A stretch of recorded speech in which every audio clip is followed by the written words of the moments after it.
आज का हमारा टॉपिक है ज्योमेट्रिक मॉडलिंग। तो आज हम इसमें पढ़ेंगे कि ज्योमेट्रिक मॉडलिंग क्या होती है हमारी, ज्योमेट्रिक मॉडलिंग के क्या टाइप्स होते हैं, रिप्रेजेंटेशन ऑफ कर्व क्या होता है, उसके फंक्शन क्या होते हैं, मेथड्स क्या होते हैं, इसके टाइप्स क्या होते हैं, इंटरपोलेशन और अप्रॉक्सीमेशन हमारा क्या होता है। तो सबसे पहले बात करते हैं ज्योमेट्रिक मॉडलिंग की। Geometric modelling it is an unambiguous, systematic and well defined representation of an object in 2D and 3D। जो भी हमारे ऑब्जेक्ट होते हैं 2D में हो या 3D में हो, उनका एक सिस्टमैटिक रिप्रेजेंटेशन कहलाता है हमारे ज्योमेट्रिक मॉडलिंग। मेनली ये 3 टाइप से होता है,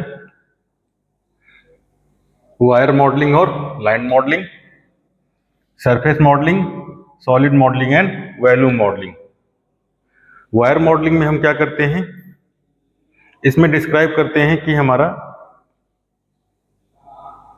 कि जो भी उसकी बाउंड्री लाइंस होती हैं किसी भी ऑब्जेक्ट की, उन बाउंड्री लाइंस के बारे में हम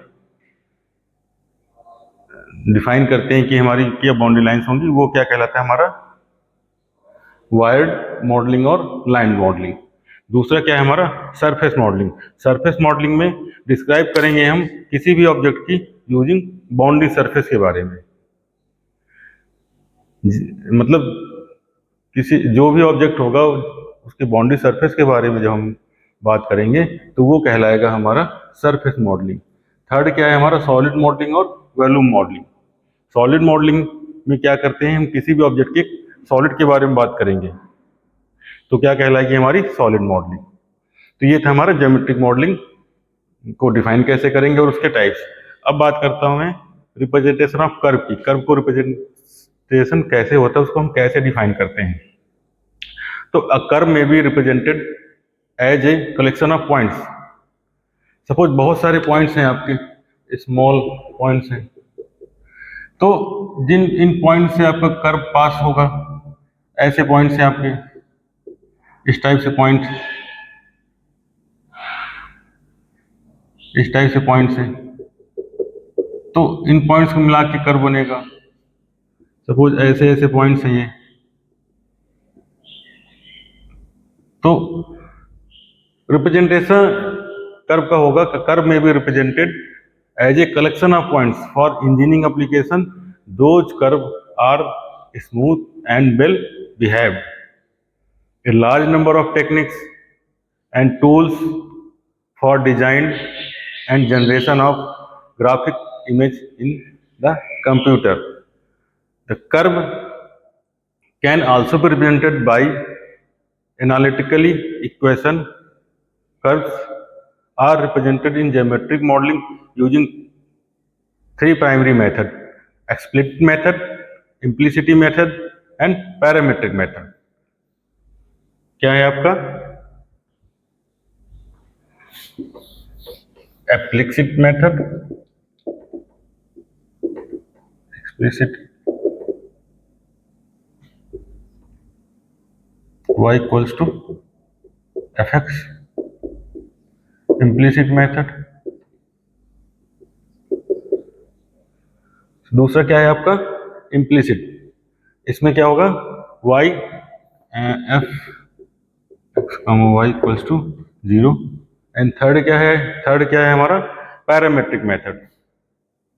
पैरामेट्रिक मेथड क्या होता है हमारा, थर्ड वन है parametric method.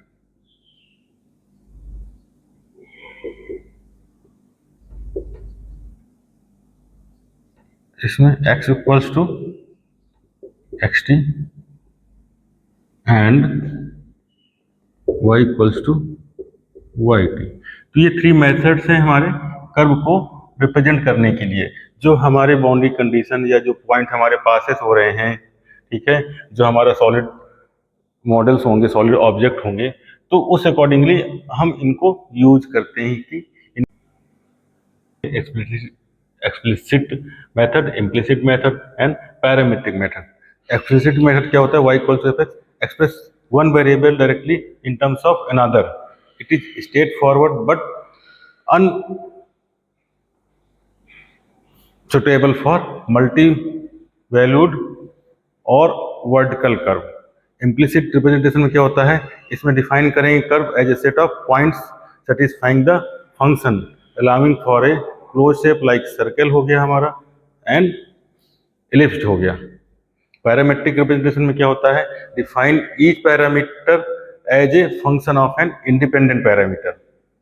It is advantageous for representing the 3D space curve.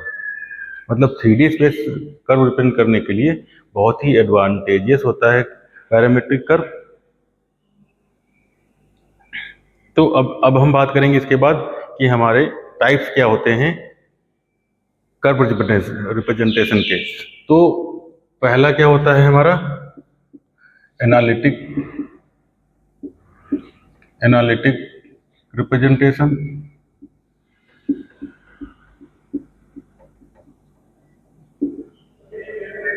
दूसरा क्या होता है systematic representation.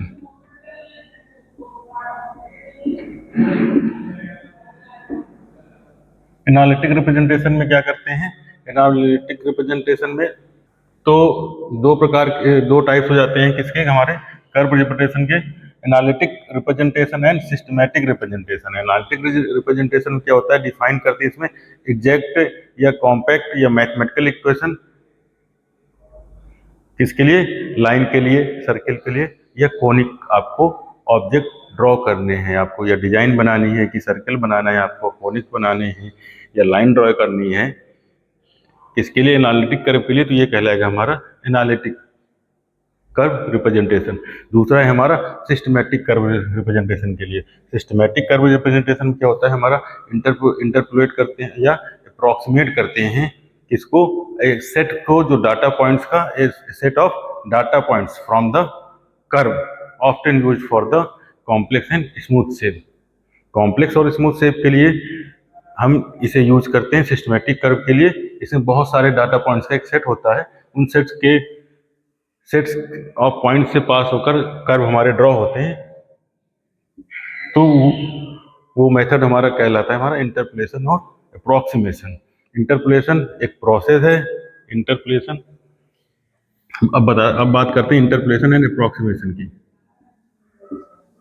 Interpolation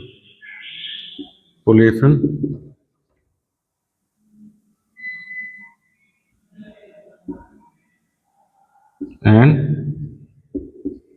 approximation.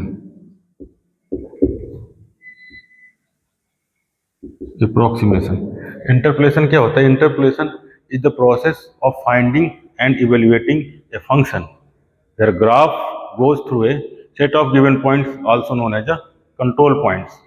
These points may arise as a measurement in a physical problem when polynomial are fitted so that the curve passes through each control point. The resulting curve is said to the interpolate the data point. मैं आपको यहाँ पे दो curve represent करके दिखाऊंगा। एक होगा हमारा 15 कंट्रोल पॉइंट्स को इंटरपोलेट करके कर्व ड्रॉ होगा, दूसरा हमारा 9 कंट्रोल पॉइंट के अप्रॉक्सीमेट कर्व ड्रॉ होगा।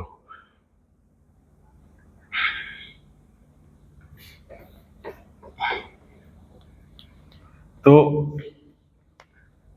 इंटरपोलेट कर्व में कैसे होगा, हम 15 कंट्रोल पॉइंट ले लेंगे, 1 2 3 4 5 6 7 8 9 10 11 12 13 14 15। अब ईच पॉइंट से पास करते हुए हम एक कर्व ड्रा कर देंगे। ईच पॉइंट से पास होता हुआ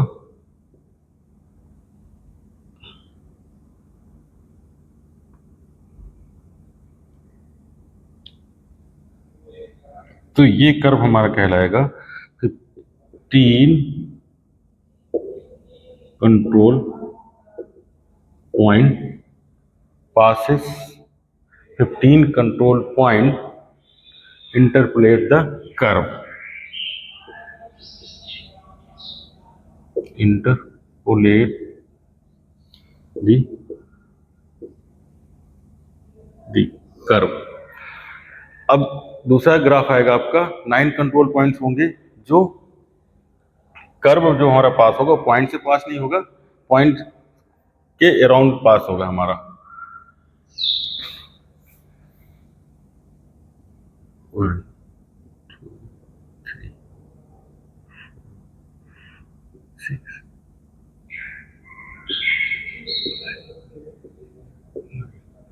तो ऐसे जो हमारा कर्व पास होगा, ऐसे ये क्या हो जाएगा, 9 कंट्रोल